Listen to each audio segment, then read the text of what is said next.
Welcome everybody, welcome all our Torah Anytime viewers.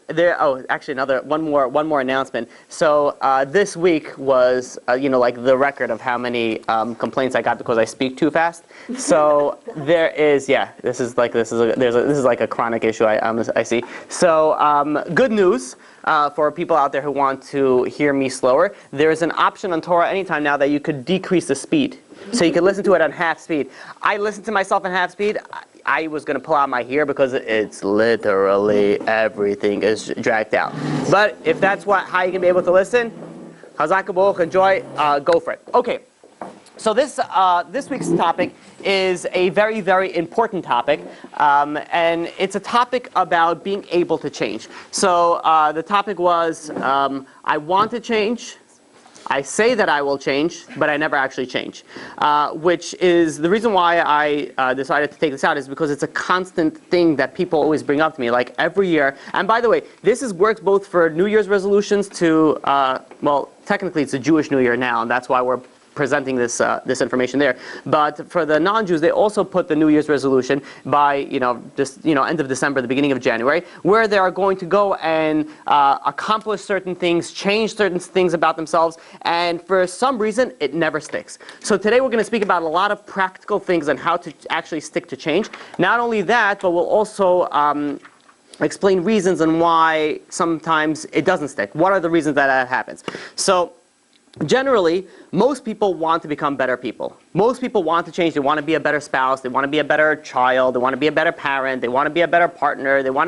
People want to change. So there is a want for it, but to actually correlate it and actually to put it into fruition, for some reason there's a little bit of a disconnect there, and it never lasts. Just ask anybody who went on a diet ever, right? It lasts for like a few weeks, only if you're really devoted. Like I was at a wedding this week. I met a close friend of mine. I haven't seen him maybe in, quite a few months. And I did not recognize him. I'm like, where is the rest of you? I'm like, I could not, so there are certain people that they're able to do everything, they're able to do whatever they need to accomplish.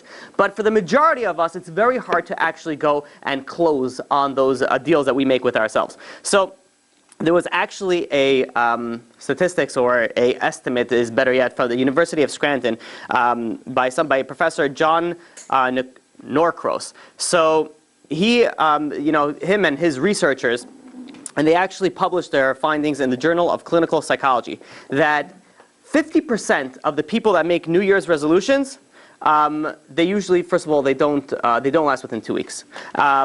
And not only that, but what are like the common things that people make resolutions for? So this is all the non-Jewish world. The non-Jewish world, the common resolutions are like this: weight loss, one of the highest ones; exercise more, stopping to smoke, better money management, and do more exciting things. So when I looked at that, I'm like, that is very interesting, because not one of the top things that they decide to do has anything to do with interpersonal relationships. Not one of them has anything to do with them becoming a better person. All of them is really like, how do I make myself love myself more? How do I make myself have more fun? How do I make myself do things more that I want to do? So even though they're changing, it's really a selfish change. It's really changing just to benefit themselves. Look at the flip side. It's coming the New Year, so coming Rosh Hashanah, coming Yom Kippur. People generally make resolutions, I'm going to become a better person, right? We know that we want to have a good year, so we tell God, we do a little negotiation. So God, listen, please give me a good year this year. I want to get married. I want to have panasa. I want to have kids. I'm going to do this for you. And, we make this sort of like deal with it, and then generally that doesn't always last. We hope that it does, but it doesn't always last. But what are those deals that we're making with God? So either it's, we're getting closer to God, whatever it is that we're thinking, we're going to learn more, we're going to do more chesed, I'm going to become a better, a very common one, surprisingly, I'm going to be a better child. So I'm going to respect my parents more, like we were speaking about, more. That's actually, honestly, that's very odd that comes up a lot. So we see the difference when comes Rosh Hashanah for the Jewish year. Everybody's all about becoming a better person. Comes the New Year comes January 1st, everyone's like, how do I make myself like myself more? So, and really the New Year's resolution is not really, it's really known as tshuva. It's just a different, it's not even, I can't even say it's correlated because it's really different. But what are some reasons why they don't last? So let's list a few reasons and we'll try to break it down to try to give practical reasons on why and how we can change and stick to the change. So number one is people say things because people say things. And to explain that is, you ask, so, what's your New Year's resolutions? And you're like, oh, whatever, I'm going to lose more weight. I'm going to stop smoking. I'm going to stop. You do things that everybody else does, and everybody else is saying that, so I'm also on the boat. I'm also going to do that. So saying that you're going to change doesn't necessarily make you change. There are some people that they say that they're going to change just to get other people off their back. I met once with a guy.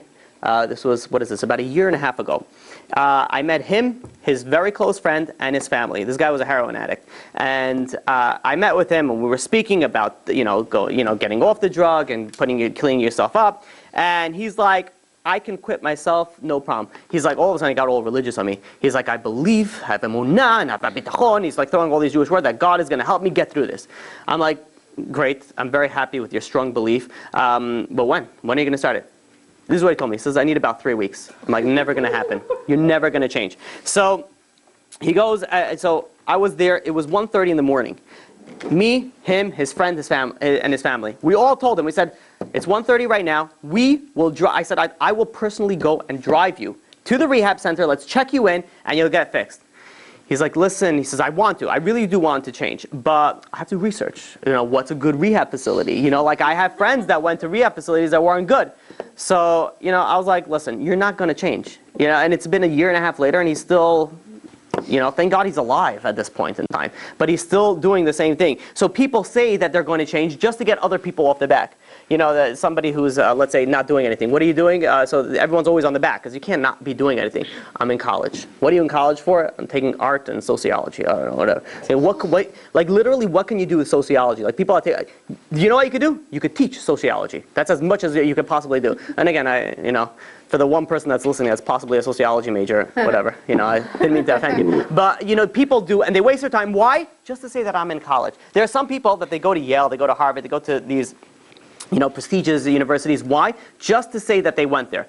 Their parents have a big business. They're going into the business. The parents are going to teach them everything. No, let's be more worldly. Let's spend another 150 grand, and then you could tell people you went to Harvard.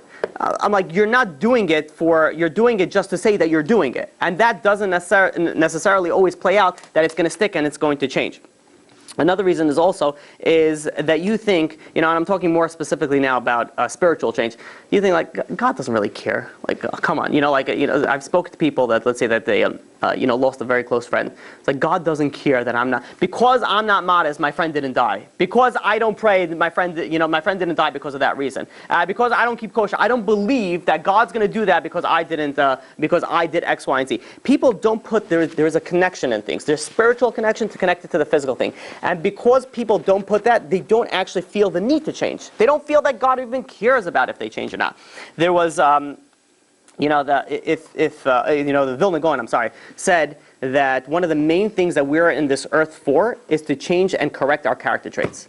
Most people do not change and correct their character traits. And in fact, this is something that we actually have to do tshuva for. You're an angry person, you're a jealous person, you're a person who is very lazy, who's very stingy. That's a problem. That is a very big problem in Judaism.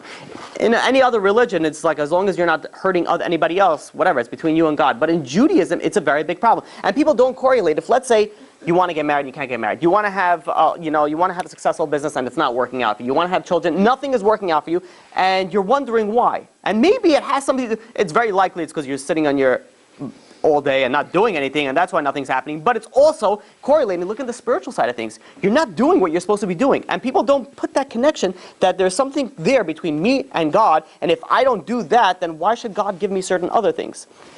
So there's a connection that we need to, and this is one of the first steps that we need to do, is really get this connection to realize that our success really, and even our physical success, really is correlated to our spiritual success. There is, and we have to be open up to these signs. There are many, I'll give you an example. God sends signs to every single one of us every single day. You just have to you open your eyes in order to see it. Here's an easy example. You're wasting your life and you're going through the internet, right? You go to YouTube, right? You get stuck in that black hole, and you get over there and you're like, as you're watching, I don't know, whatever, how to use Excel, and you suddenly there's a video that pops up. What is that called? Suggested videos you like, whatever, something on the side, and it's a shiur Torah, and you'd be like, you know what? I haven't heard a shiur Torah in a while. Let me listen to a shiur Torah. So you click on the shiur Torah, you listen to about 4.5 seconds, and then what do your eyes go right away? The second that you watch one video, you're not even looking at the video. You're looking at what you're going to watch next. I was speaking to a guy who, I don't know if I said it over here. I don't remember where I spoke it last time. I think it was on Shabbat, so it wouldn't come on camera, and I don't think it would be here anyways. But it was, I was speaking to how people are so addicted to watching videos. It's ridiculous. I was in the restroom, and there's a person just walking while watching a video. I'm like, you're there for like 20 seconds. How far can you possibly get? You're watching a YouTube video. By the time that, what is the first like 20 seconds of every YouTube video ever created? Hey guys, thank you for watching my video. Like my channel, subscribe, comment below, blah, blah, blah, blah, blah. By the time you finish all that, you already finished the bathroom. So what did you actually just waste and watch? I kid you not, I was in the supermarket. I was shopping.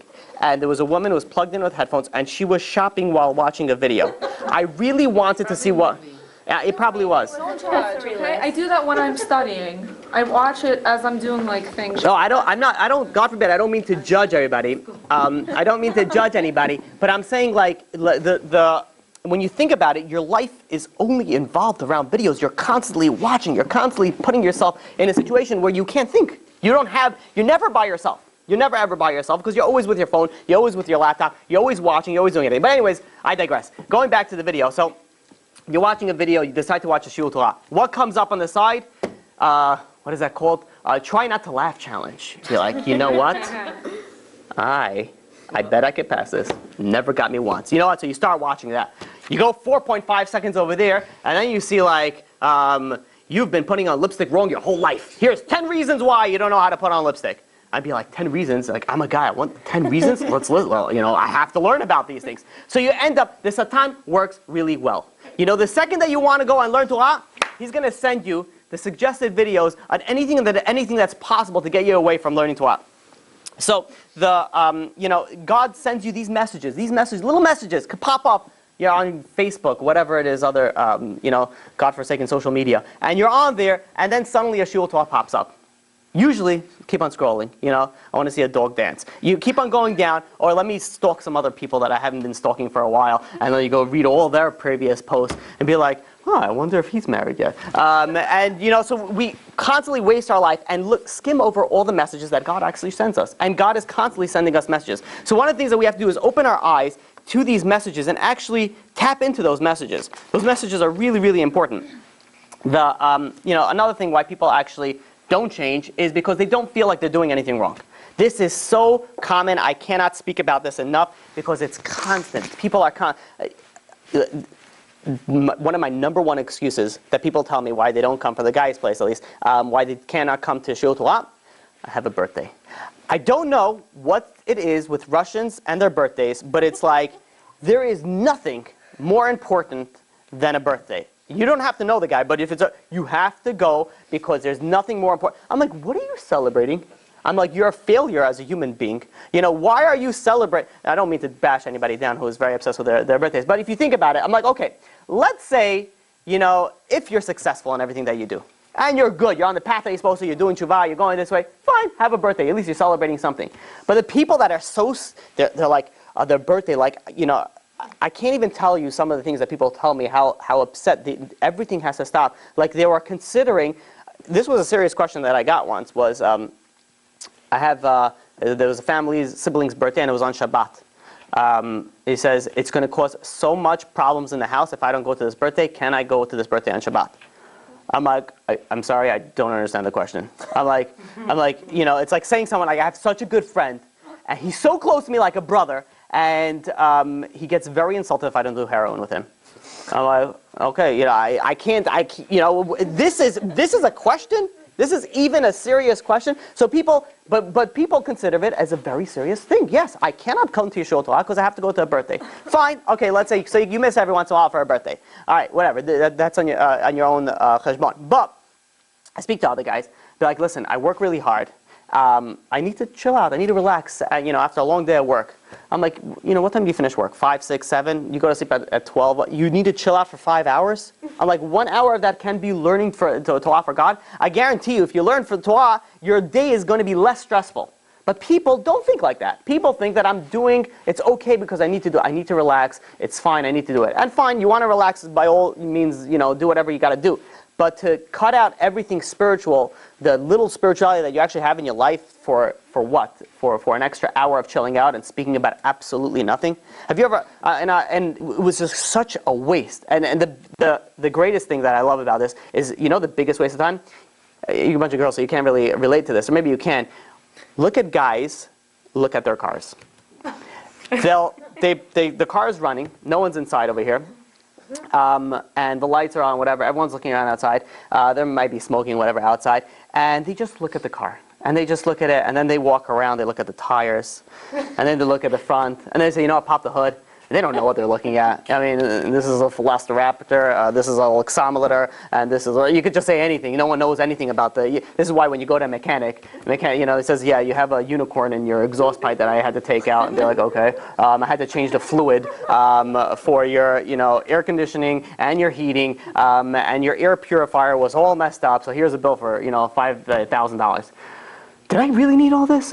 You wouldn't have been able to drive. You came back here and it's like, all right, what am I supposed to do? No one knows anything about cars except mechanics, generally speaking. But yet, guys spend so much time just looking at their car. And I'm like, one time I actually, went over and be like, what are you guys looking at? Huh? So I was like out of a daze, like, well, that's a real life. What's going on over here? So it's a very big problem, but I digress again. The point is that we constantly make ourselves have excuses, and we think it's good excuses. So if we think it's good excuses, why should we ever change? I'm not an angry person. I don't need to change. Yes, you are. If you scream daily, it's a very big problem. If your neighbors are complaining, it's a very big problem. I'm only angry when people upset me. Yeah, if you weren't be otherwise, then you would be in a medication. So you are an angry person. So people don't connect the two. So one of the things is that we have to be true to ourselves. We have to be true to ourselves and know when we need to change. And we need to change. Everybody needs to become a better person. If you don't need to, your job is finished already over here. So that is one of the things that we need to do. There's also, I speak to people, for example, I ask them, do you keep Shabbat? No, but I don't work on Shabbat. Like, it's very nice, but I'm saying that's not mean keeping Shabbat. I mean, you're a step in the right direction. I'll give you that. That's good. At least you're over there. But I'm saying don't consider yourself that you keep Shabbat if you just don't work on Shabbat. One of my favorite, and I bring this up often, do you keep kosher? In my house. I'm like, God exists also outside the house as well. Be like, no, if I go to a non-kosher restaurant, I'll only have fish or a salad. I'm like, those things also still need to be kosher. Like, fish needs to be kosher? I thought all fish are kosher. And I'm like, no, what? I'm like, really? Like, who's teaching you? Where are you getting this information from? Even salad, by the way, salad has to be kosher. Why? Because there's a lot of bugs in salad. People don't realize, and it's even disgusting. Even if you're not Jewish and you don't have to keep kosher, if you think about it, why would you want to eat little bugs? It's so. If you look on Torah in time, Rabbi Shai Tahan has a video that I actually did it with him. I recorded it on how there's bugs in water. How there's bugs in water. And what we did was, he had this sort of a mechanism to catch, to filter not this water, the unfiltered water. That's good. So unfiltered water from the sink. We ran the water and we put this in a net, and then we took like a scoopful of stuff and put it under the microscope. And you see there a bug with legs and tentacles and the whole entire thing. So you have to, imagine what goes on in salads. These things were breed bugs. You eat a kosher salad. The kosher salad means that it was checked for bugs. They go there. That's why also it's more expensive, because you have sometimes someone sitting over there, literally going through every leaf of lettuce, cleaning it out, washing it off, rinsing it out, checking in the light, going into next. It's like you're eating like a king, like each some peel me a grape. It's like somebody who's literally feeding you pure food. So why wouldn't you want to do it? I get also people. For some reason, this is also very common. I don't want to call out the Russian community as a general thing, but a lot of Russians happen to come to me with this particular issue. Do we have to do tshuva if we did insurance fraud? And I'm like, from big corporation. So I'm like, why would it be any different? So no, it's a large corporation. I'm like, it doesn't make a difference. It doesn't matter if it's a one-man show or it's a 1,000-man show. It's still stealing. And then and I'll tell you how they justify it. They justify it very well. Say, there's an analytics team always in these big corporations. There's analytics, and what they do is that they have actuaries on staff, and when they come out with a product, they incorporate that, how many people are going to steal the product, how many people are going to do insurance fraud. Everything is incorporated to the price that you pay. So it's that they already know that we're going to steal it. So we're not stealing from it. This is just part of the business, the way they do it. So people, and you can see something that's so obvious, people actually convince themselves that they are okay. And not only they are okay, but they have no reason to do tshuva, they have no reason to change. Somebody who doesn't feel there's a reason to change, you are not going to change. And this is the next thing that is so important, that if you want to change something, it's not because I want to change. You change because you need to change. When you decide that I need to do something, it gets done. If you are just, I want to do something, maybe yeah, maybe not. You know who becomes very wealthy? Somebody who needs to be a multimillionaire. Not somebody who will be like, it would be nice, I would like to have some extra money. Somebody who needs it, happens. Obviously, it has to be in the Shemayim, and obviously God has to, ordain the whole thing, and they actually ask them to get up and actually work. But all those putting aside, those are the people that actually change, are the people that not want it, but actually need it. There, and I actually spoke to quite a few people on this, people that are very close to very wealthy people. And I asked them, and I said, very close to them business-wise, so they know how they made their money, and they know how everything. And I asked them, I said, these people, are they like a business genius, and that's why he made so much money? Or was it more like luck? And more than 50%, I want to say 90% of the time, but let's be concerned. More than 50% of the time, it's luck. They're married into family, into money. They met the right person at the right time. They got into the right business at the right time, and they just made it big that way. Which just shows you that making anything in life is all from God. There's just a certain amount that you actually have to do.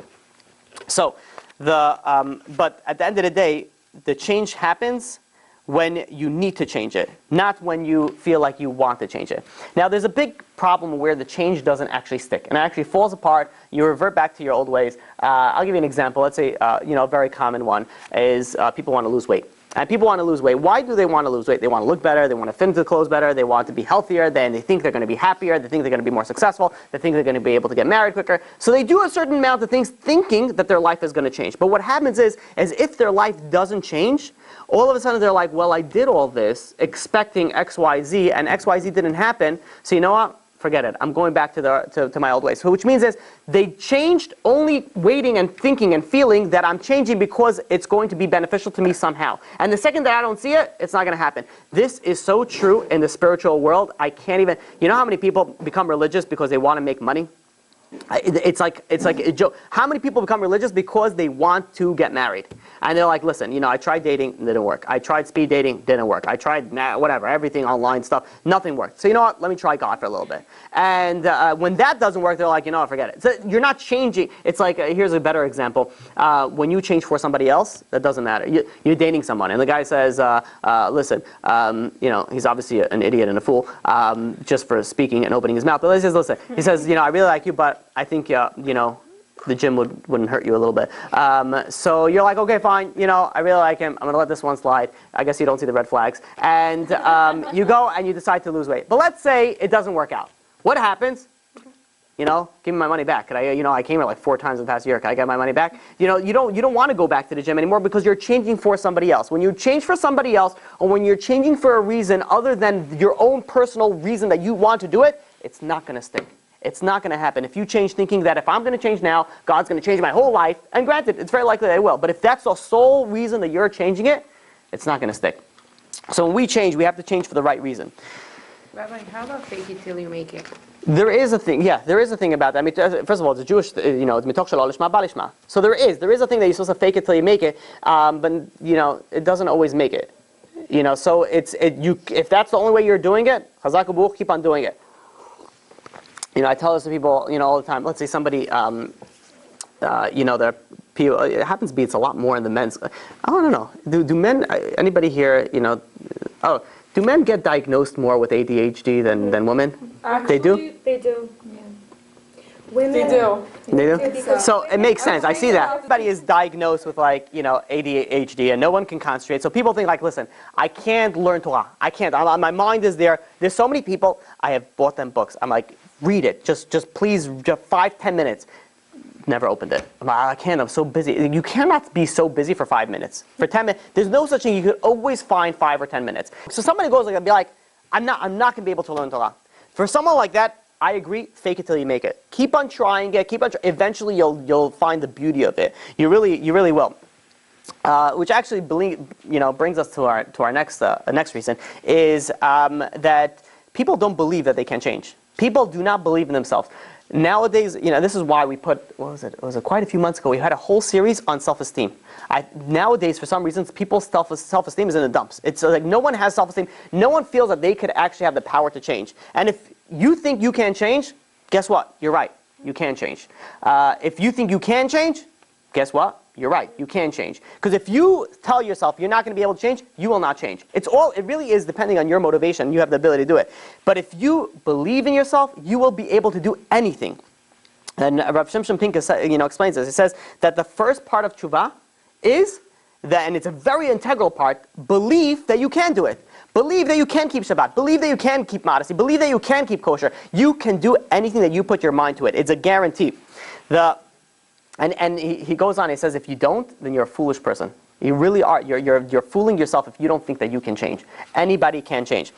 There's a story that brought down, and I might have said this story before, but it brings out the point so beautifully. This story was brought, I read it in Rabbi Binyamin Przansky's book, and the book was called With All Your Heart. He quotes, this is a story brought down by Rabbi Zechariah Wallerstein. So there's a story about, many years ago, there was a news story that happened, was published all over the papers, all over the radio station, all over TV. There was a very high, paid politician, very wealthy to-do guy that was accused of murder. So that's getting in the papers, that's getting all the coverage. And he went and he hired this top-notch attorney, and he's like, he's going to be his defense lawyer. And everybody was like, oh, that's it. This guy never loses. And the prosecutor who was coming up against him was like this rookie, fresh out of college. He's still doing his hair, before he, comes in. He's like, nervous there. This is one of his first cases. So he goes in there and they're like, it's a done deal. The guy's getting off scot-free, guaranteed. So the prosecutor gets up there, he presents his case, and he builds a very, on the sympathetic side. He's like, they were accused of murdering a young woman. Says this girl, she's never going to get married, she's never going to have children, she's never going to be able to contribute to society. And, he's really like attacking the jury's, the emotion part.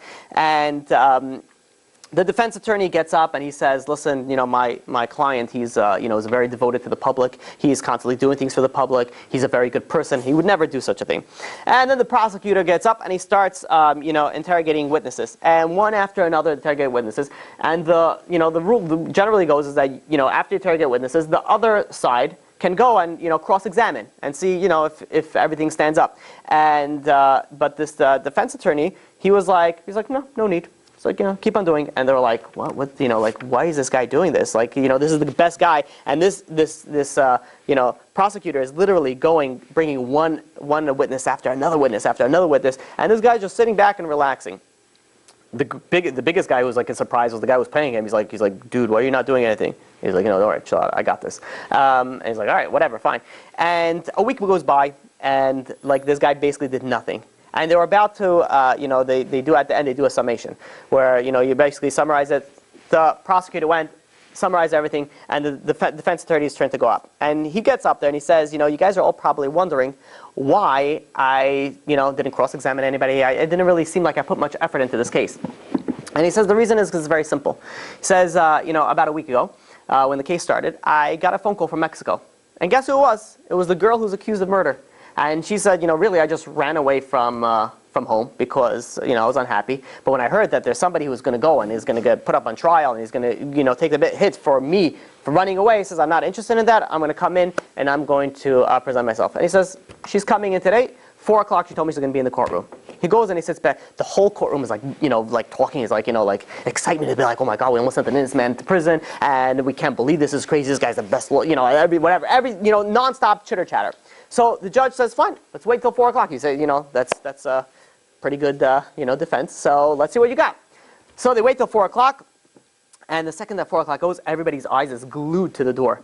And 4:15, no one shows up. Suddenly 4:30, the door opens up, And everyone jumps up and everyone's craning in. And it just turns out to be one of the stenographers. I was like, oh, and they sit back down and they wait until 5 o'clock. 5 o'clock, no one shows up.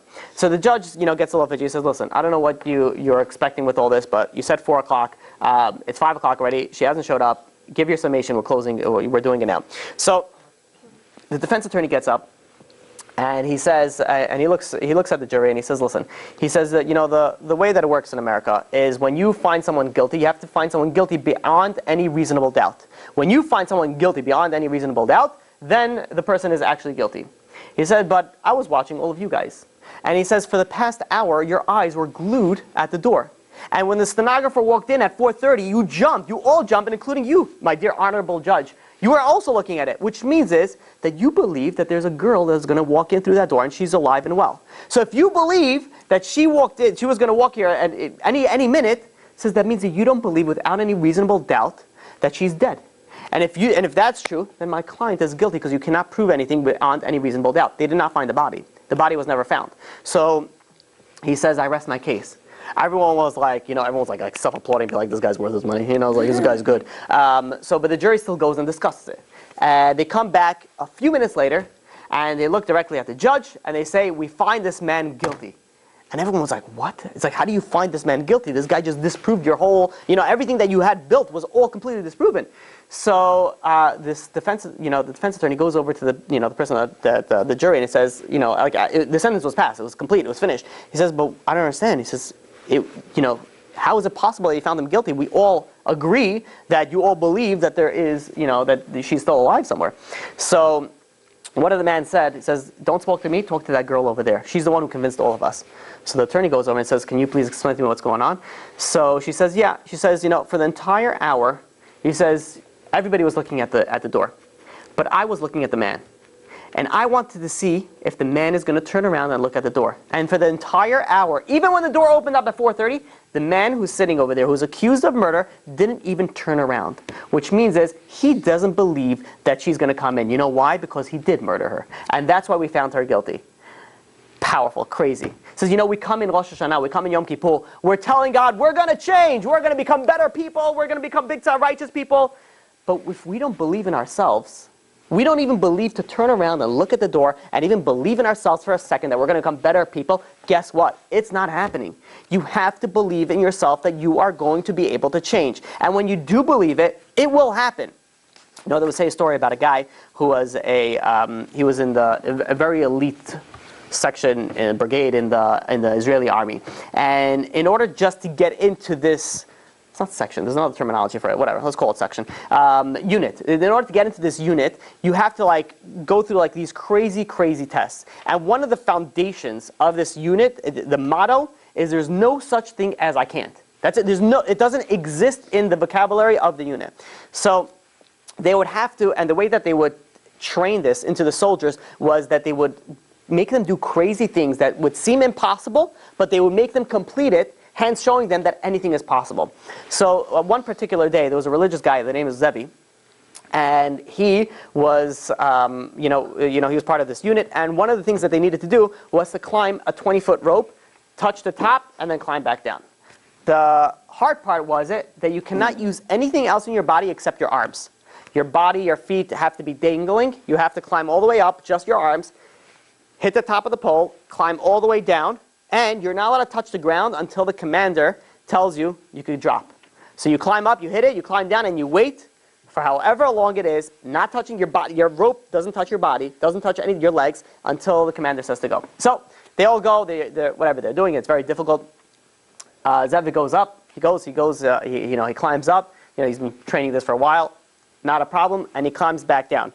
He's about to sit over there now. It's difficult. If you guys have never done it, it's very difficult. So picture about you're pulling your entire weight with just your arms. And it's not even like walking. You're just actually pulling yourself up. So he's sitting over there. He's waiting for the commander to say, Gamanu, finished, go down. But the commander doesn't. He waits there a short while. And he goes over to him. And he says, Otpam. Otpam means one more time, up. And he's like, are you kidding me? And, that's what he thinks in his mind. It's like, you don't say that outside. So what he's supposed to do, he starts making his way up. He starts making his way up. Halfway up, his arm starts to bleed from the friction. And he starts shaking. and he's almost up there. He's almost hit the top. His hands give out. He falls straight to 18 feet to the floor. 18 feet to the floor. His shoulder is like, half. He feels like he dislocated his shoulder. He's withering in pain. But of course, in the Israeli army, you don't say ouch or oi or anything that resembles that, because you take it like a man. And he's sitting there withering in pain. The commander walks over to him and he goes, Otpam, get back up there one more time. And in his mind, he's like, this is not possible. This is not happening. I'm dislocated in my shoulder. My arms are bleeding. There's no way I'm making it up there. But he knows to get inside there, you cannot say those words, it's not possible. It's not in the vocabulary. So he gets up.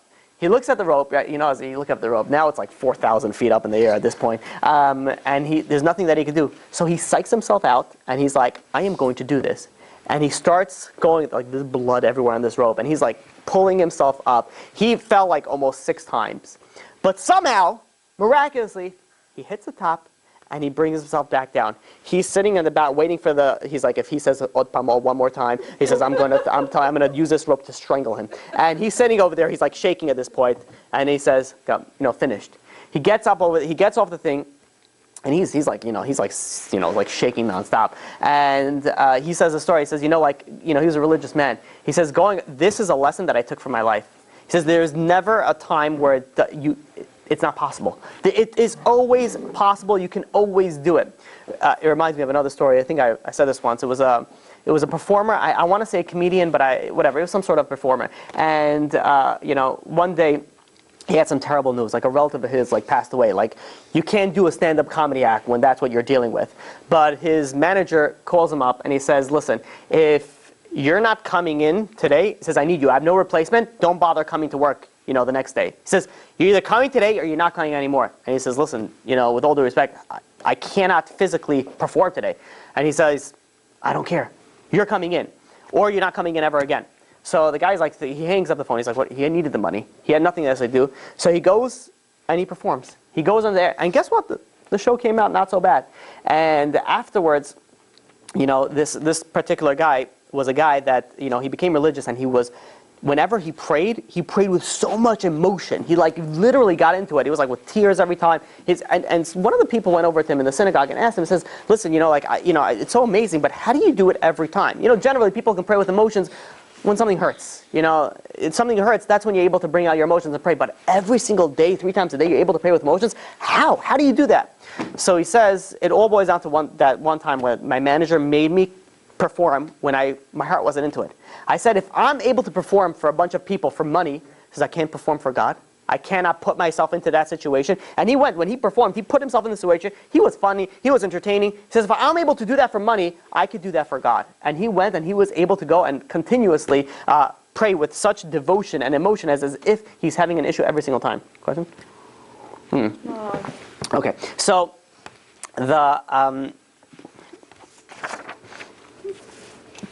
Rav Shimshon Pinkus, goes on and he says, now it's a time for, it's really the time for change. This is the time where you hear the shofar, the shofar blowing. He says, you know what the shofar is? The shofar is really a wake-up call. You have to wake up for your sleep. When someone's sleeping, he doesn't see reality. She doesn't see reality. You're not there. You wake up and you're like, oh, wait. Oh, so I'm not able to breathe fire. And then for a second, it's like, why not? And this is, I've more than once where people have such vivid dreams. Ever since I gave the dreams class, people still send me their dreams. Not till to this day. It's been over a year. It's been over a year still. So which I don't mind by all means. If I can help by any means, way, or form, it's nice. But people that I've never met before in my life also send me the things, which is very interesting. I'm not complaining, Chas v'shalom, but I'm saying it's just it's interesting how it really digs in. But people, let's say that they dream that they could fly. It's a very wonderful dream. It's everyone loves it. It's enjoyable. You're able to take off. You're able to. When they wake up, a very common thing is that it takes them a while to be like, oh, I can't fly. You're a second till you get into reality. When you're living in a fantasy, in a fake world, in a delusional world, it's very hard to see the reality. And only once you settle in. We are in a world that, why people sin? Because we don't see the reality. We don't see that God is everywhere. Why do people sin in their own house or somewhere? Because they don't see that God's there. If you're going to meet the biggest rabbi in the world, you're gonna, present yourself a certain way. You're not gonna speak a certain way. You're not gonna do certain things because you're like, okay, come on, you gotta respect. But if you think about it, God is everywhere. everywhere. God is every single place in the entire world. He is there. So if you think like that, I'd be like, how could I sin? So we're in this disillusioned reality where we don't see. So shofar is waking us up. It's like wake up to see the reality. There are also people In the bathroom too? in the bathroom too. I thought God exists in the count bathroom. what happens. You're not supposed to think. It doesn't count. No. There's no like. It's not like the free zone. You're not supposed to pray in the bathroom, right? You're not supposed to think about Torah in the bathroom. That's why. And guys tell me this all the time. Says he doesn't learn the entire day, but when the Satan puts it in his mind, when he's on the bathroom, he starts thinking about the Gemara he learned 16,000 years ago. And I'm like, of course. And he's like, I can't help it. In the shower, this is when I start thinking about Judaism. So what? But yeah, right. But it's a sin. It's a problem. You're not supposed to. That's why I had a lot of rabbis that they would tune up on their physics, mathematics in the bathroom. That they had books of mathematics. And there's recent rabbis that had books on astronomy and mathematics in the bathroom. So instead of playing Snake, Angry Birds, that's more common. Bejeweled. What's that thing that? Candy Crush. Candy Crush. Thank you. Candy. Speaking about Candy Crush, there was a woman who told me once. She's like, she says, this game is so addicting, it's terrible. And I had to delete it 7 times. I'm like, this is a problem. And people spend so much money. It's $1 billion company and it's a free game. I think it's $1 billion company. I'm not mistaken, but they make a lot of money for people like. I don't know, buy jewels. I don't know what you buy with that. At a certain point, it's not free anymore, and that's when you need to delete it. But you know why people don't? That's a very big problem. Just one more dollar. I know, but you know why people don't? People don't do that because if I delete it, I lose everything that I've created and worked for so hard. I'm like, this is, they should really send you a trophy for this. And I'm like, people showed me these things. I don't think it was some other game. And I was like, for $9.99 you could buy 1,000 coins, but for $99.99 you could buy 10 million coins. Be like, look at the value. Any good Jew can see value and be like, come on, I get 14,000 times the value. I'd be like, you're an idiot. You're buying. You're just wasting more time on these things. So I don't know. But in any case, I don't know how I got to that. But going back to where we left off. Oh, the bathroom. All right. Yeah, so tune up on math, I guess, over there. Are you supposed to do anything in the bathroom again? What's the reasoning? Yeah. Why not? You're not supposed to learn Torah in an impure place. Oh, that's why. Yeah. So. But what if there's no toilet and just like a shower? Does that count as a bathroom? There's actually, even nowadays, the bathroom nowadays is not like the bathroom that it was in the olden days. In the olden days, and this is something we all have to be grateful for, the bathroom would be a hole in the ground. And it would be a shared bathroom. It would be a community bathroom or an outhouse. So, needless to say, there was a certain aroma that was associated with that. And with that, you're not supposed to learn Torah. Nowadays, the bathrooms are, very different. So there's different halachot regarding that. But generally, we say you're not supposed to, stay away from those things. But the one place that you have like a free pass that you're not required to learn Torah. Not like, some people just spend hours. Like, all right, this is my free zone. I don't have to. But God is still there, so you can't do any sins. But it's also actually very important that a person is required to go to the bathroom and relieve themselves. And it's actually an obligation. You're not allowed. If you have to go to the bathroom, you're not allowed to learn Torah. It's dangerous to your body, and according to the Torah, you're not allowed to cause danger to your body, and you have to go relieve yourself. You have to stop learning. You have to go relieve yourself. Okay, so people also go and they say that there's so much to accomplish. I'm never going to be able to change everything. You know what? Forget about it. Or it's the other way around. It's like I've done so much bad. I get this all the time. I'm going to get home anyways. Might as well. It's not. I'm like. That is so depressing, and that to just give up on life. Like that makes absolutely no sense. But people don't understand. You have a good scale and you have a bad scale. They don't cancel each other out. People think, okay, listen, they did a very bad sin. They're like, all right, I'm not going to go learn. I'm not going to go pray. I'm not going to do anything religious. God probably hates me right now. And that's a Satan talking. That's a Satan telling you. He's basically pushing you down. He's making you depressed. Why? Because when you're depressed and you're down, you're not going to be doing any more good. So they not only does he get you on the sin, he also gets you furthermore. It's like, really good salesman. He sells you something and he keeps on selling you. You keep on the buyback. You have to keep on coming back to sell. And this is also a very big issue that when a person goes and does a sin, you feel really bad usually right afterwards. Do tshuva right then and there. Don't wait until Yom Kippur comes and be like, okay, I'll do it over there. Because if you start thinking like that, you won't feel that same way. You won't be like, okay, I have to change. Like it's going to be like, okay, whatever. It's going to be pushed in the back of your mind. There's a very well-known story about this big rabbi who once offended somebody, and he wanted to go and make amends. But this, he could not find this person, and he became very depressed. He says, I really want to apologize to this person, and I can't find him. So he went over to the Vilna Gaon, and the Vilna Gaon said, listen, if you did what, and he literally became bedridden. He was ill because he couldn't find this person to apologize to them. Nowadays, we just suppress everything. We just like push it down. Like, no, he probably doesn't even remember it anymore. Like, he doesn't even want me to bring it up anymore. Anything that we could say not to bring up old things, because it's very uncomfortable. You don't be like, oh, you had a rumor that everyone thought that you were pregnant, and really you just gained weight, and be like, yeah, and be like, terrible, right? And be like, because you really started the rumor, but you're like, you know what? It's a good thing that's over with, right? And people don't want to bring up old things because they're like so uncomfortable. But some things you are required to. Obviously, there's different scenarios that if it's going to bring up old things and it's going to hurt the person more, there's different scenarios on how you're supposed to do it. But people convince themselves that they don't have to deal with the past. This particular rabbi, which is a righteous man, it bothered him. It bothered him that there's somebody out there that had he offended him and he can't apologize. So the Vilna Gaon goes and tells him like this. Says, if you did everything that you were supposed to do to find this guy, to track him down, and you couldn't do it, no, because you did what you were supposed to do, in your mind, you did what you're supposed to do, and your tshuva is good. And in fact, God is going to make it that the other guy is going to want to forgive you. In his mind, he's going to make it want to forgive you because you did what you're supposed to do. This is what our sages say.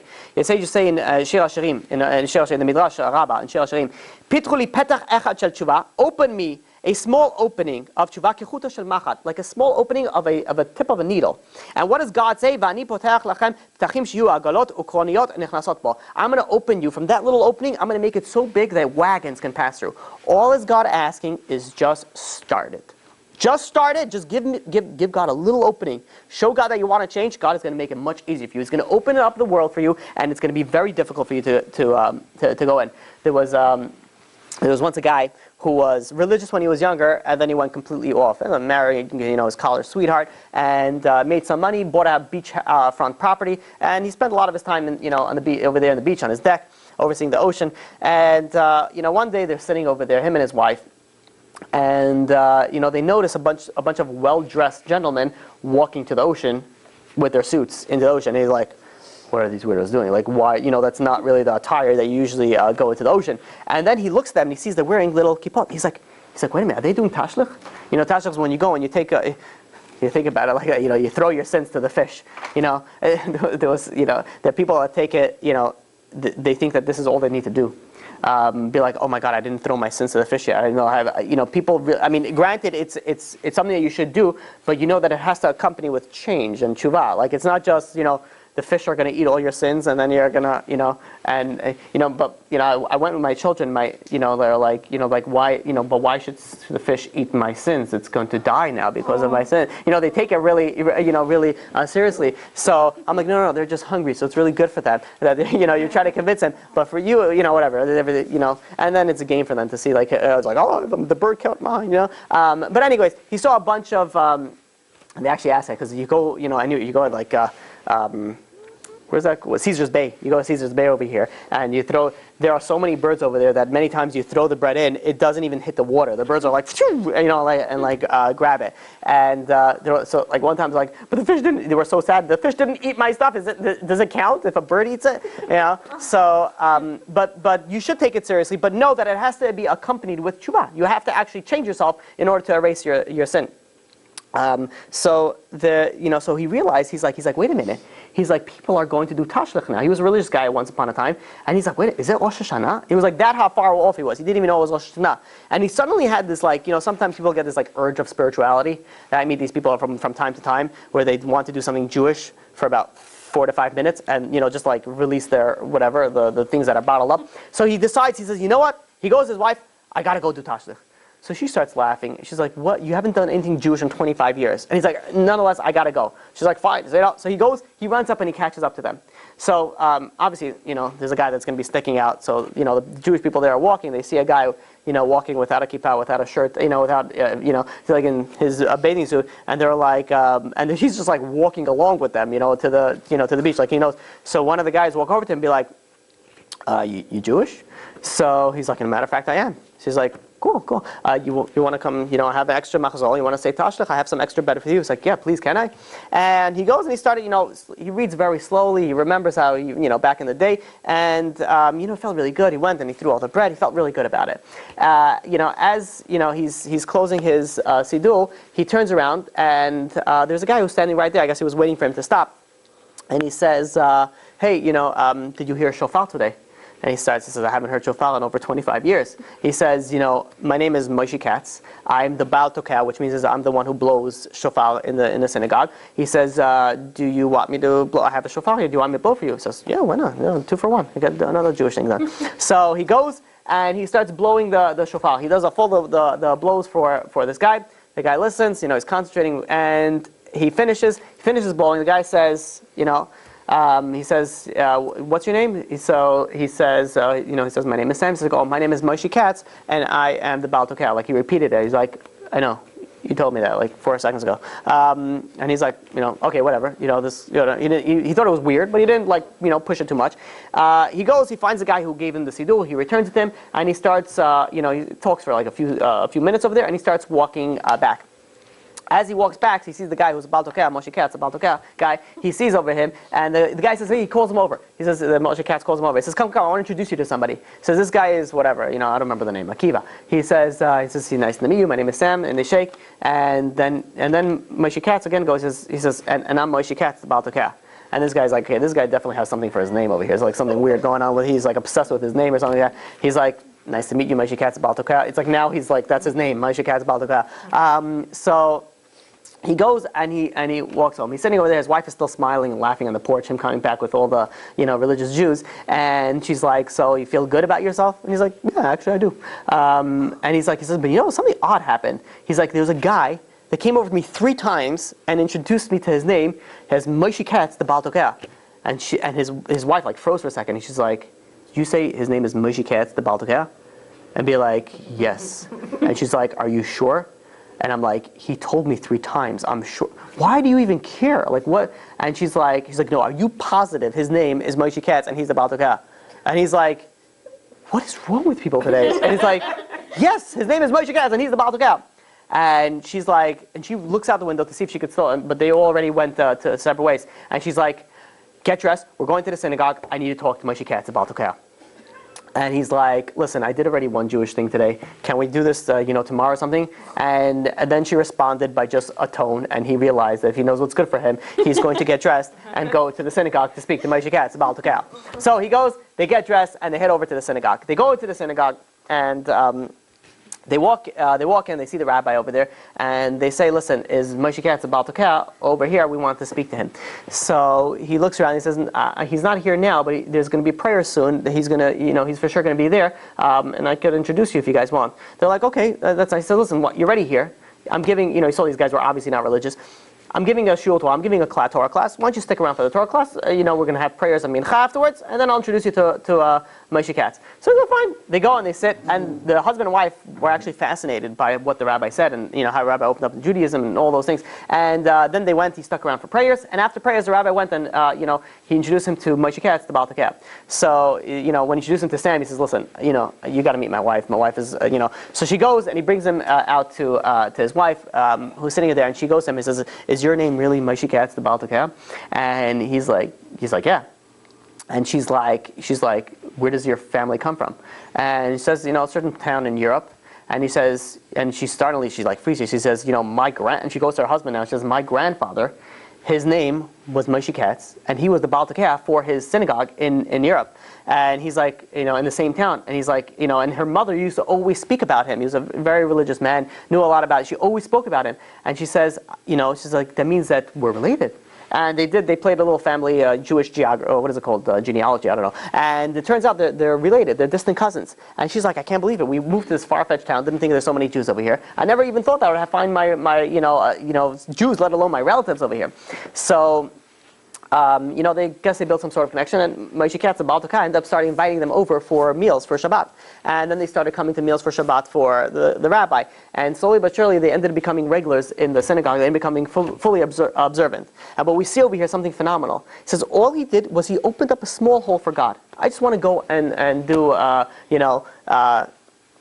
Tashlich. I'm going to go do that. He did a little thing, and that led to that, and eventually he picked up on all the cues. He went on and became fully religious. This is the beauty when you bring people, let's say, to Shiur Torah, and they could come for the first Shiur Torah. And Torah is so amazing. I mean, it's so interesting. It's so fascinating. You cannot be bored. Like maybe if it is, then it's my fault, but not because I'm not presenting it in an interesting way. Because Torah is amazing. So you bring one person once to Shiur Torah, they want to come again. It was like, no, I actually enjoyed it. I actually learned a lot. I actually, feel good about it. So it's like once you open up a small opening for God, God will open up the world for you, and you'll be able to go and open up that. Okay, a few more minutes. We're almost done.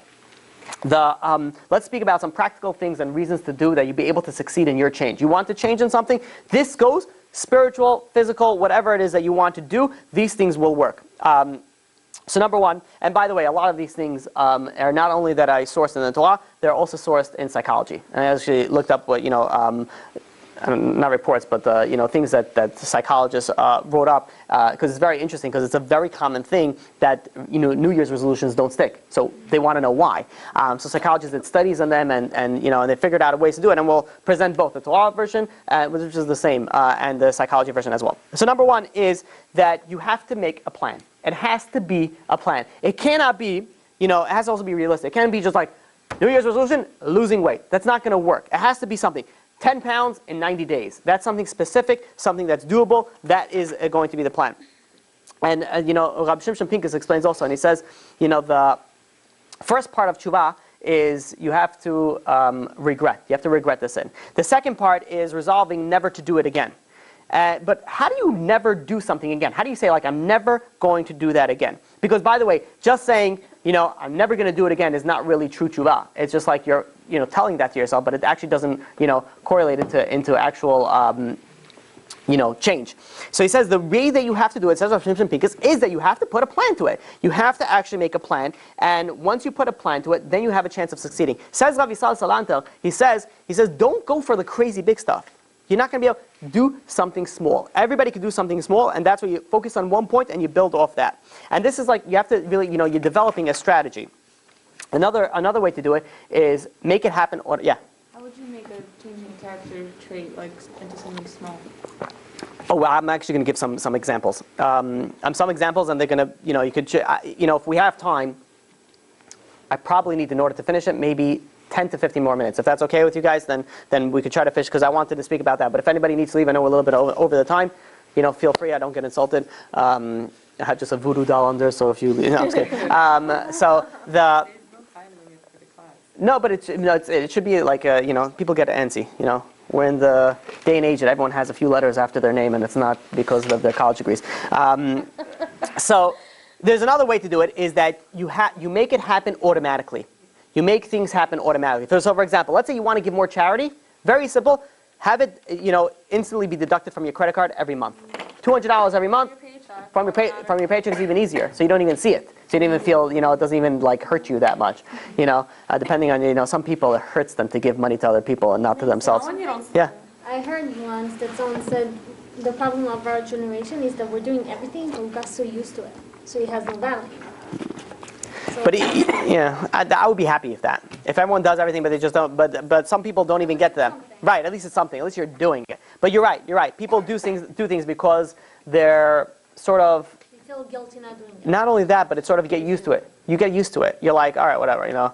I get up, I pray, I do this, and you just go through the cycle. But you don't really whatever. You're religious, but you're really not. But you really are. It's like a religious robot. Exactly. Yeah, that's a good terminology. So next thing, what you could do is, you have to create accountability. In order to complete something, you have to create an accountability. How do you do that? So either you could do it you do something with a partner. Let's say you decide you want to go to gym. You decide you're going to go to the gym by yourself. It's not going to happen, or maybe it will for a little bit for the first week. But if you get someone to go with, all of a sudden it's like, okay, you're able to psych each other out. So and it can make sure like, no, we're going to go today, and when they're not in the mood, you make the person. So you're always have each other's back. This is also for learning Torah. Let's say you want to go to Torah class, so you make sure you always come with somebody. You come with somebody, so this way it'd be like when you're not in the mood, you're tired, your show just came on, and your heart is really good. You don't whatever other excuses that you would have. And you would say, like, no, I can't. But then your friend calls you up, like, no, come on, we're going, let's do it. So then you have a better push. You're creating accountability. You also have to make something that you can do. Don't be like, I'm going to fast all week. That's it. I'm not going to do. Like there's people that go on their diets. It's like, from 9 a.m. to 12 p.m., you could eat celery. From 12 p.m. to like whatever, 4 p.m., you eat carrots. And then from 6 p.m. to 10 p.m. you cry, and then you go to sleep, and then this is my diet. I'm like, be realistic. I'm like, that's gonna last until you die, which is gonna be very soon, or you're gonna give up. So it's not. Be realistic. Just I'm not gonna eat. And I give you. This is a great example. I was gonna bring up later. But somebody wanted to lose weight. You know what they did? They did it because they would snack a lot at night. And apparently, I'm not a dietitian over here, but if you eat later, it's like, I don't know, whatever. It makes it a lot worse. So what they would do is after they finish dinner, they would brush your teeth. Brush your teeth so you can't already go, So you do that? So I'm saying you seal the deal. Yeah, you see, basically that's it. It's finish. And if if the mintiness goes away, you have to brush again, Especially, you ever brush your teeth? It's like ruining. Yeah, it's like ruining my brush. I worked so hard. Shows our laziness and everything, and they're like, oh my God, I flossed this. I forget about it. But you think about it, like someone who brushes their teeth, give them a cup of orange juice. See if they want to do it. Be like, are you crazy? He's like, yeah. It's like, I'll do it. Is it deer? I got this. But it's like, so it's like a good little thing that you prevent yourself. You sort of you stick to something, but you don't put it as a blanket thing. That's it. I'm going to do X, Y, and Z. You actually put something practical to it that could actually help you out. This is something Reb Shimshon Pincus says that is so true, and it doesn't exist nowadays. And he says like this. He says, when people make a sin, I don't know which rabbi would tell them to do that, but they'll be like, listen, it's in the past, forget about it, move on forward. That's what, many people say that. Says Reb Shimon Pincus, like, no, you have to make a big deal out of the sin. Make it a big deal. If you repress it and regret, so what makes you, preventing you from falling and doing it the same thing again?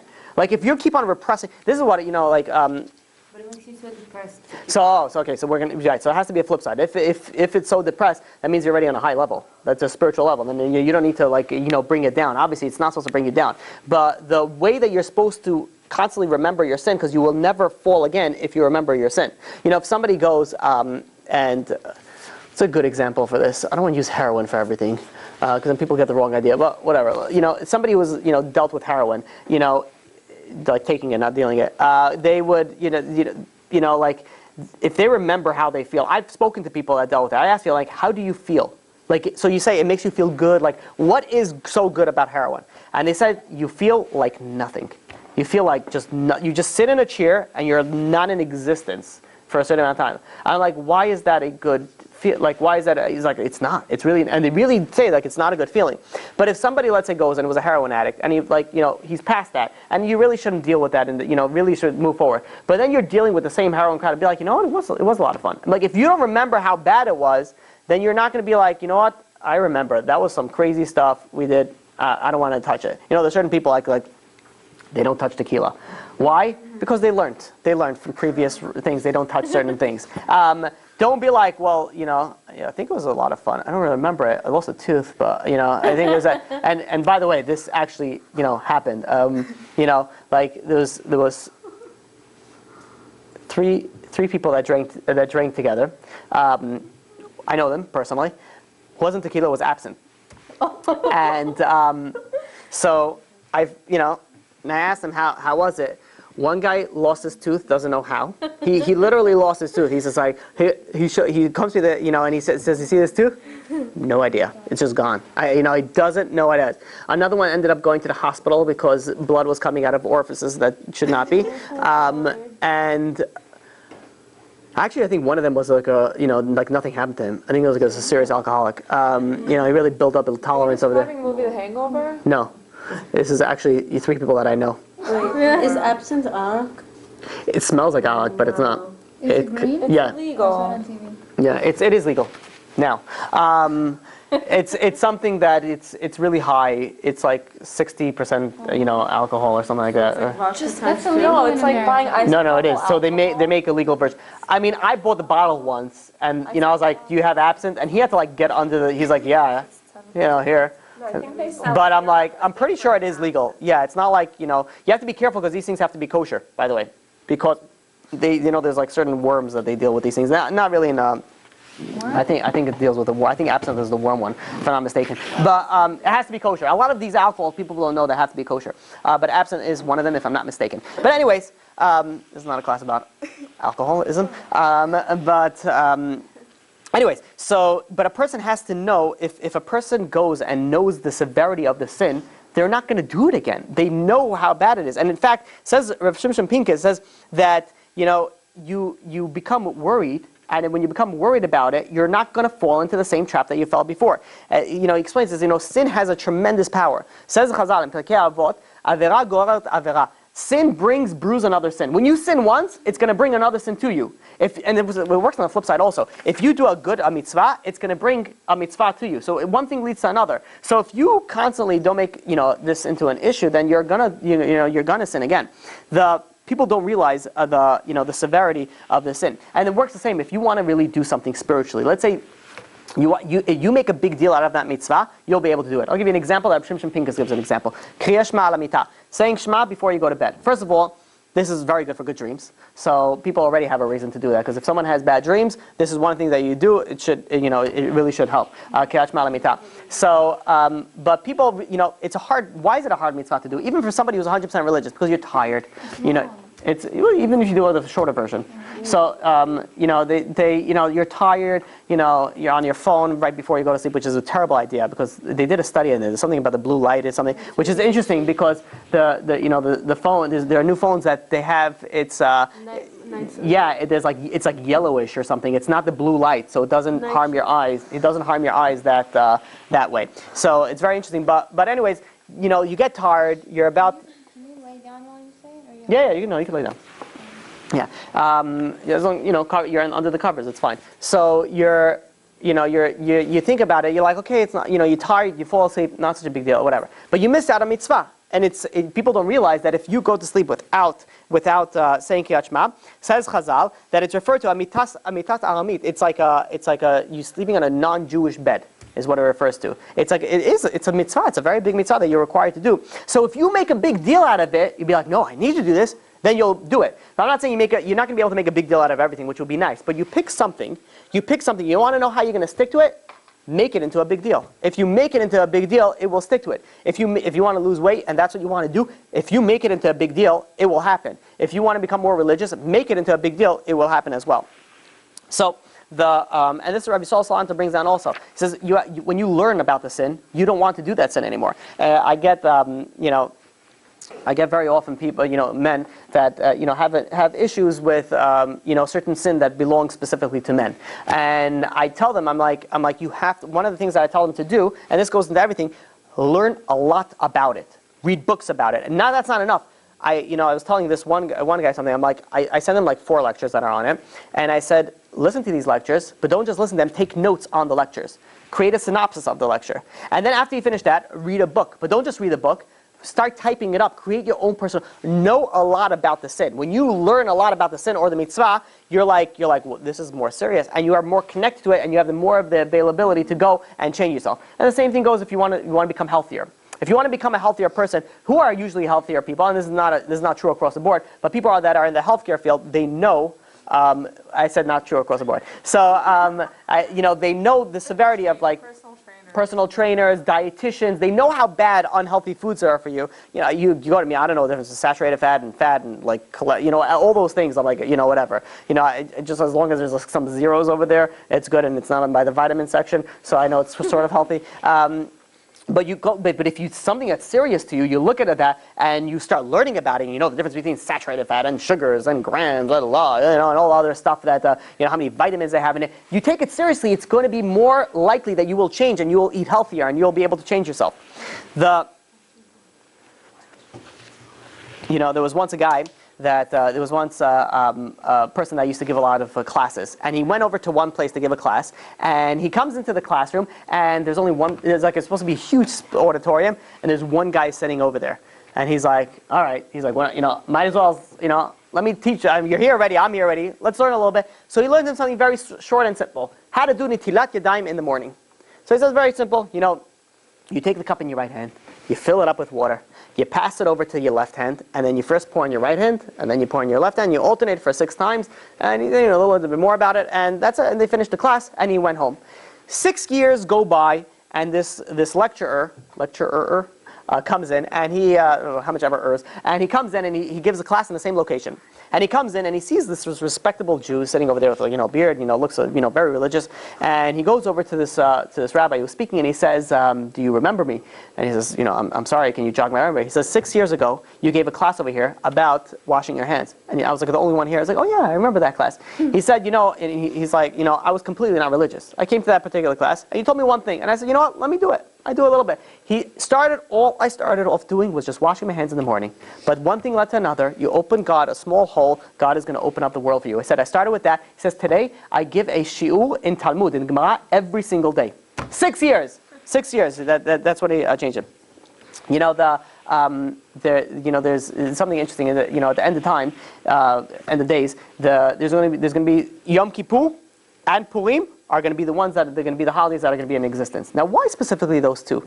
And then Yom Kippur and Yom Kippur. No, not Tisha B'Av. Not going to. And Purim. So why particularly those two things, Yom Kippur and Purim? And explains Rav Shimshon Pincus, and he says, and he quotes this, brings us from the Maharal, and he says, because they both have something in common, and that is Tchiyat HaMetim, resurrection.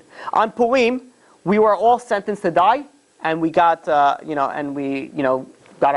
got saved, and we got, did Teshuvah and got back. Yom Kippur, we're coming to Yom Kippur, we're sinned, we are spiritually, death has been decreed upon us spiritually. But we do Teshuvah, and we become spiritually alive again. These are the resurrection. That's why after the resurrection, these are the things that are going to stick. Yeah, No, it says Rav Shimshon Pincus brings down specifically just those two. Chazal. So is Purim. Always. Yep. The next thing is something actually very important, that you have to celebrate your success. If let's say you started keeping Shabbat, so you should go and let's say you kept Shabbat for a month. You should be very proud of yourself that you kept Shabbat for a month. I mean, you're required to do that, and obviously it's a very big. But you have to celebrate it, because if you're like whatever, you don't feel good about it, that's not going to give you the momentum to go and continue. And there's some people that you have, it's so convenient and dangerous at the same time that you have, a phone, that you have the ability to set up a reminder, a recurring reminder every 2 weeks, every month. How am I doing in the thing that I wanted to change? Because most times you ask people, what's your New Year's resolution?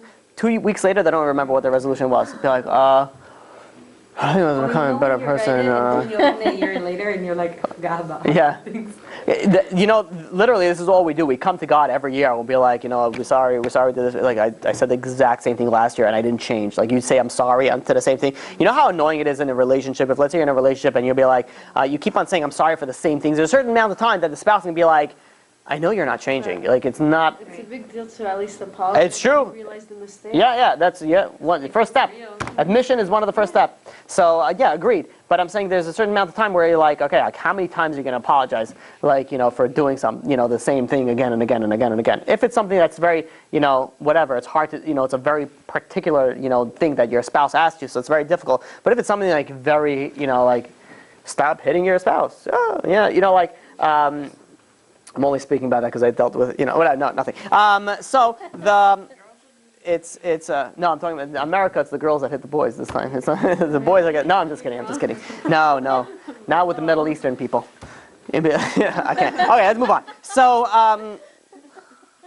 the next thing is never give up. If you fall down, you get up again. Don't make your temporary failure a permanent failure. People go and they mess up once and they're like, forget it. You know, people that say that they smoke and they want to quit smoking. So they go for a month and they're like, they get so stressed out and they just smoke one cigarette. They're like, that's it, I'm done. I'm ready. And they full on back to the pack that they were smoking, a day.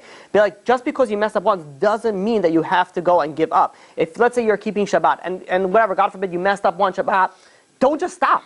Don't just give up. Don't just, get up and continue it. And this is even more important in the Shabbat. People don't realize this. If you go, let's say you're keeping Shabbat, and God forbid you whatever, you broke it accidentally on purpose, whatever it is, you'll be like, okay, whatever, I'll start next week. Continuing from when you stop doing whatever you're doing, and continue Shabbat from right then and there. It's not like a Shabbat is all or nothing. Like, okay, you mess it up, start again next time. It goes every single time. Every single sin is another whole thing in itself. So if you messed up once, get up and keep on going again. Not necessarily. No, not necessarily. But to a certain fast, you're not supposed to eat so much. You're supposed to still hold back, but then you have to make a fast and things like that. But it's a whole thing, a different thing in itself. Okay, now I want to share with you something, and we're going to end off with this. Really, no, literally, we're just about done. This is from Dr. Susan Weinschenk from Psychology Today. I don't know what if I'm pronouncing it right, but she goes on and she says that she explains the scientific method to break bad habits.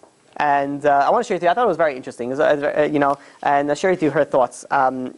So she's a behavioral psychologist, she's an author, a coach, she's also a consultant in neuropsychology. She has a lot of fancy things after her name, so let's hope that she knows what he's talking about. She has actually some very interesting and practical things, so let's see what she says. She goes and she says like this: habits are automatic, which means is they are conditioned responses. You are used to doing it, and hence it's called a habit. For example, you wake up in the morning, you go to Starbucks, you get a coffee, you go to work. You finish work, you get home, the first thing you do, you open the TV, and then you do whatever it is, and then you plop down for about 4 to 6 hours and be a couch potato. It's just a habit. You just this is what you do. This is what you're used to. So she goes and she says, contrary to popular opinion, it's not hard to change habits. She says it's actually fairly simple. And she says, you know why? She says, because you created literally hundreds of habits you are constantly creating. And if creating habits are so hard, then how come you created so many of them? So it must be that it's actually fairly simple. And she gives you 3 steps on how to go and deal with breaking a bad habit. So number 1, you must pick a small action. So, for example, do exercise is not a small action. Get more exercise is not a small action. But rather, let's say you walk already. So you add on to that and be like, okay, now I'm going to walk a little bit more than I used to. I'm going to take the stairs today. Whatever it is, there's a small action that you're adding on to something that is already in existence. So you're not building something new, you're just adding something to something that already exists. Number 2, and think about it in the Jewish way. So let's say, you walk in with many people here, the way they commute, you live in New York, you probably, very commonly work in New York City, in Manhattan, so they take the train. What do people usually do? They add headphones, and they go on the train to listen to music. It's like you're already doing it anyways, at least for the first half hour or whatever it is, listen to Torah class. You're already, it's in your ear, everything is there already. Just listen to a Torah class at least a little bit. So you're not creating a whole new thing. Okay, now I have to get my phone, I have to do that. You're just using something that you already use in existence, but you're sort of pivoting it a little bit into the direction that you want to. So number 2 is that you must attach the new habit to the previous habit. So you're already walking, you're walking another 10 minutes, another 5 blocks. You're already doing something, you're already learning, you're already going to Torah, you do another 5 minutes, you do another 10 minutes, you add on to it. And lastly, she goes and she says that it has to be easy for the first week. It can be something difficult because it's not going to stick to it. And you have to make it easy. So for example, if you want to take the stairs, so you write a note for yourself, take the stairs, and it's like always in front of your face, and be like, okay, you're not going to forget it. It's something right in your face, and it's easy. You want to make it simple. You want to learn more Torah. So you download Torah Anytime app, or whatever it is that you're downloading, you're listening to whatever website that you go to. You download. You have it already in your phone. So it's not going to be like, okay, I'm in the tunnel, I can't really do anything. You make it very easy for you to do it, and then you'll be able to do it. There was another psychologist that also brought up a different idea, that he says everybody has their own self-story. You have your own story, and this is very true. You consider yourself who you are. There are certain people that they call it, I'm a bad person. Like if you think of yourself as a bad person, that you're going to do bad. Don't think of yourself as a bad person. Think of yourself, I'm a religious person, and I do certain things. Even if you're not fully there yet, talk to yourself like you're that. Talk to yourself to that, then you will be able to actually go and actually accomplish these things. Finally, we'll finish off with a final thought, and that is, one of the reasons I brought this up earlier, we're coming to the time of Rosh Hashanah Yom Kippur. We're coming to this Judgment Day, which means is that this time of the year is where your entire year is going to be planned out for you. Who is going to die? Who is going to live? It's going to be written in a few weeks. It's Rosh Hashanah. That's when it's going, and it's going to get sealed on Yom Kippur. Everything that's going to happen to you this year is going to get sealed. Are you going to get married? Are you going to lose all your money? Are you going to make a lot of money? Are you going to have a baby? Are you going to have a happy year? Are you going to have a successful year? We all want to have good things happen to us this year. We want to show God that we deserve of these good things. And granted, everything that we do, it's not like we deserve it and we earn it, but we're showing God we're changing. Please give us a good year. This is the time that it comes to change. Don't wait till Rosh Hashanah comes. Don't wait till Yom Kippur comes. Start changing now. Build up your case now that when you're going in front of God, you're going to be like, listen, it's been already 2 weeks. This is what I've done. I've changed. I'm committed to becoming a better person. I am going to become a better person. X, Y, and Z, and then you'll have guaranteed a better year than you'll have, otherwise. It's very scary when you think about this because, for example, we learned for a woman that unfortunately passed away. The woman this year that we learned for a long time. She had 3 kids, and in her pregnancy, I still remember that. Very good. So might as well we should also say the Ilu Nishmat also for her Miriam Bat Bracha. But scary how it sounds. That was this creed on Rosh Hashanah. 28-year-old mother is not going to be able to see her kids anymore. And it was decreed on Rosh Hashanah. It's coming up, the decree, everything that's happening is coming up right now. You want to prepare for your case. You're coming to court, you're going to be judged. As scary as it sounds, it should frighten you. It should wake you up. It should say, okay, I want to change. And if you can change a lot, pick something small. All you need to do is something small, and that's all. God's going to say, you open up a small hole for me, I'm going to open up the whole world for you, and you will be able to accomplish anything. Hazakabul, any questions? Yeah. Did you want to answer the Changing bad habit? changing that character trait, like how to short, like So- shorten goals? You have anything in particular? Not that you have a friend. Okay. So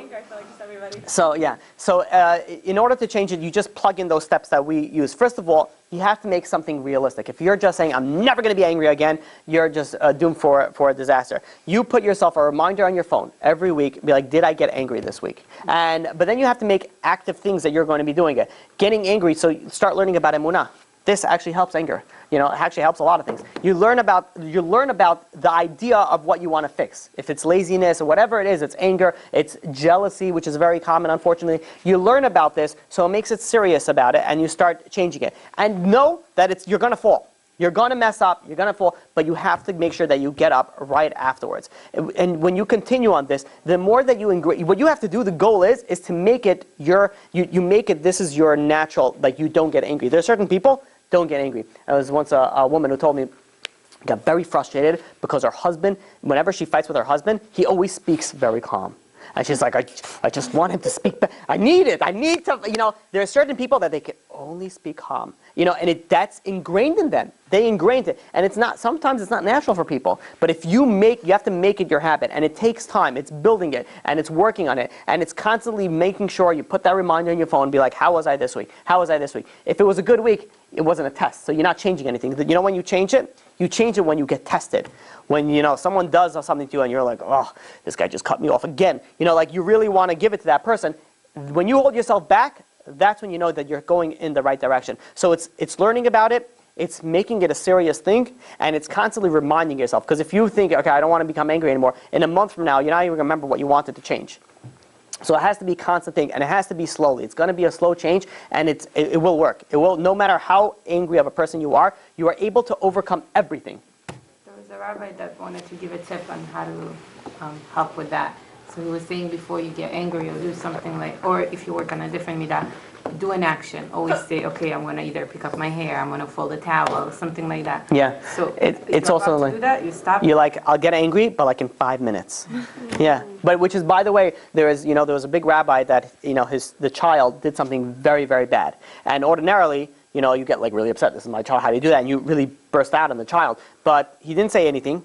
And he came back. This is, story going back when it wasn't so taboo if you give your child a little flick. And he goes over to the child when he's not angry, gives him a little tap on the arm, and he says, I'm giving this to you because of what you did earlier. So he made sure he calmed down. It's not because of anger. And he says, I'm doing this, because of that. So you're not dealing with things out of anger. Anger is something that happens, instantly. And by the way, you should know that if, let's say, you get really angry and you hold yourself back, at that point in time, what's a good way to a trick to get out of it? Ask for God for anything you want. Because if you overcome anger, if you overcome temptation, you have the ability of power of a blessing. So if you go and you overcome it, ask for something, pray for something. Say, let me get whatever it is, married, successful, I don't know, whatever it is. Yeah. But it's also hold true for if you walk away from something when that's like. When somebody says they want to do teshuvah for something, like they really regret something, they don't want to ever do it again.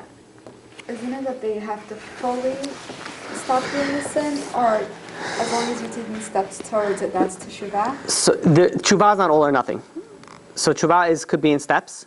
But it has to be steps. And the reason why I'm saying steps, not like always baby steps. There are people that have been taking baby steps for many years. That's not tshuva. Tshuva, so granted, sometimes some things are very difficult and people are not going to be able to stop right away. Oh, I don't know, whatever it is. It's just not physically able to. Let's say smoking. So what people start doing, they do e-cigs or something like that. And, they can't physically stop right away. But you're going in the right direction, then that's a very good thing to do. But it has to be your keep on going on the direction. You'll see how real and sincere the tshuva is the more that you're able to accomplish things. Because I'll give you an example. There's certain people who says there's no way I'll ever keep Shabbat. There's no way. I'm like, Friday night you could fall asleep, just go to sleep early. And, deal with Shabbat day afterwards, but at least you're not breaking Shabbat all the time. But you can't stop over there. You can't be like, okay, I've been keeping Friday night for the past 10 years. That's not, that means that you're not really doing anything. It has to be that you're growing. But Tshuva is in increments. You can do whatever. Even just a thought of Tshuva is already part of Tshuva. So it's one thing from the entire religion. When people say, "Oh, I want to do teshuvah," it could be that. Yeah. They don't have to take everything. No, they don't. The Tshuva could be on anything. It would be smart to do as much as you can, but also if you shoot too high, you fall, much harder. So somebody, let's say for example, never religious, never kosher, never anything. You tell him, okay, no nothing by tomorrow. Not everybody can. Some people can. Some people are able to do that. Majority of people, it's very difficult. It has to go slowly, and but it has to be continuous. How do you make sure that you keep on growing? Is that you have to make sure that you keep on learning Torah. You have to make sure, if you're not learning Torah, you're falling. You had a question? I was just going back to what you said earlier. If you walk away from something that makes you angry, it's the same thing that goes for if something is like tempting you to kind of, I guess, sin. Anything, yeah. Mm-hmm. Any overcoming of sin.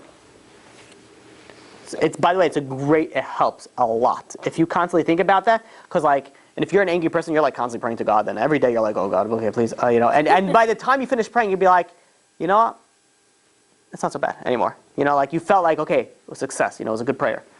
Yeah. I have a question. So, why is God so nice to us? Like, we're never going to be perfect. Like, we can't be Him. And it also ties into the question, why did He even create us? So create us, that's a whole thing. I actually... That's what He wanted to give. There's actually... It is. I actually want to create a whole series on this thing. It's the same thing with parents. Like, why are parents nice to you even though... That was going to be my answer. God is, think of it as your Father in heaven. He loved, if you're, for your child, even no matter how bad your child is, you will always love that child. No matter what they do to you, you will always have, this is my child. I love this child. So God, no matter what we do to Him, we are His children. And He loves us more than a parent could ever love a child. Because it's a different connection that we have with God than with a parent, with a physical being. So no matter how much we sin, God wants us to come back. God is waiting for us to come back. And God sends us a sign for us to come back. The question is, do we pick up on that? No? Any more questions? But why did we create us? I want to deal with that I want to make a whole series on this type of, questions about God and understanding. There's a lot of things that I think, basic Judaism that's not so basic, basically. All right. Yeah. So before you mentioned we should think of ourselves as a religious person or a good person, and then maybe we make mistakes. And sometimes I have people that I know that say, oh, I'm religious in my heart, or I'm very spiritual, Yeah. and then they're doing everything opposite. I think, oh my God, they're kidding themselves. Right, so But that's the right idea? they should think like that. But they're fooling themselves. And the problem is that could come backfire worse than if you're not thinking. Because if you're not thinking you're doing anything wrong, you will never change. Like, I'm not doing anything wrong. Why should I change? This is what we spoke about also. Like, if you don't feel the need to change, you're not going to change. So if they think that they're close to God and they could do whatever they want, they go clubbing every Friday night, be like, it's, like, it's okay because, like, it makes me so spiritual. Like the dancing, the music, whatever it is. I have heard the craziest things. Some things I can't even say. Yeah, I want to hear something. Something fun to end it off. It's not going to be fun. But, yeah. Just to counteract that, what if they're not going clubbing, but they're not religious, like they're not eating kosher, but they're good people, they don't sin, you know what I mean? But So they don't. So I know exactly what you mean. So they're good people, they're spiritual people. I think it's more what you're. Correct me if I'm wrong, but like they're good to everybody else. They're a very good person. They give charity. They donate their time. Right. They just don't do anything for God. It's more like for people. I'm great. It's not that they don't do anything for God, it's just that maybe they don't necessarily go to shul and they don't live by the Torah, but they have their own relationship with God. So they're religious in their own way, different than how you're. Right. So the problem with that is that there is only one way to be religious, and it's not my way, the rabbi's way. It's just what the Torah says. It's just it's not like and it's what you're saying is very true because it's a very big issue now. Like this is how many people feel, and they don't feel the need to change because they feel like they're close to God. Like I get it all the time. I'm a very spiritual person. I'm a very spiritual person. I talk to God every day. I say Tehillim. I do that. I'm a very spiritual person, but they don't keep kosher, they don't keep Shabbat, they don't keep anything. So I'm like, what you're saying is basically they're justifying what they're doing because they feel connected towards God. And to give you an example, I've given this example before. Imagine there's a guy who's a great person. Literally gives charity to every single person you know. He donates his time. He's a philanthropist. He's like everything A-style, always smiling, always helping everybody else. He loves every single person except your mother. He has a deep-seated hatred for your mother. So strong, a deep-seated hatred for your mother. And, when I ask somebody else, is this guy a great guy? Yeah, good guy. But if I ask you where it's your mother, I'd be like, is this guy a great guy? I'd be like, this guy's the scum of the earth. Like he hates my mother. Like for no reason whatsoever. Like he has this thing. So when we consider good people, we're considering it, when they consider good people themselves, they're judging it based on their own perception on what is considered to be good. But what the Torah says to be a good person is that you have to listen to God. And to explain this even more is, do you consider yourself a good citizen? So it depends. Let's say you're a good citizen, you pay taxes, you do everything. But let's say you work off the books and you sort of do some insurance fraud and then you do some government fraud for benefits and you do all these different types of things for that. Do you still consider yourself a good person, a good citizen? You might still consider yourself a good person because I don't steal. You don't think of it as stealing, but you feel yourself as a. So it's all relative that you consider yourself a spiritual person. You consider yourself a good person by how you feel and you see the society as itself. So it could be in the society, it could be in religion as well. But the way that you want to actually judge yourself, if you are a good person or not, is you take yourself out of the equation and look at it from the perception of the government, or you look at it from the perception of God and the Torah. To be a good Jew, you have to follow the laws. If you're not, and don't consider yourself a good Jew, consider yourself a good person, you want, fine. But there's a dealing and there's a reckoning that you're going to have to give after 120 for everything that you messed up and you didn't do. And the problem is I deal with these people all the time, every single time. It's the same thing. They don't feel they need to change because they really feel like they're good. It's so common. It's such a thing. I really feel like I'm good. I really feel like I'm close to God. I'd be like, how could you be close to God if you're not listening to God? You're not. You're creating your own ideas of what you think God wants. But the Torah wasn't brought down by rabbis. The Torah was 100% from God. God's telling you what it takes to be a good person, what it takes to be good in His eyes, and it's simply, outlined. Problem is people see it so difficult, and it says I can't do it. How it's so difficult. I can't change myself like that. They don't change themselves, but they don't. It really is a shame. But the biggest shame is that they convince themselves that they're okay. One thing it is, if you're not doing what you're supposed to do, and nobody can change you, at least be honest with yourself. At least be honest. I'm a good person to everybody else, but to God, I know that I have some dealings that I need to deal with. Because then you have something. I don't think a person feels like that. Then they're never going to change. They don't want to change. They're completely fine with it. Yeah. In my opinion. So in they're that, fine with the way that they are. They're not thinking right. that eating kosher or It makes a difference. doing these things. So Yeah, it's very difficult. You know the story, I said this before about Humpty Dumpty?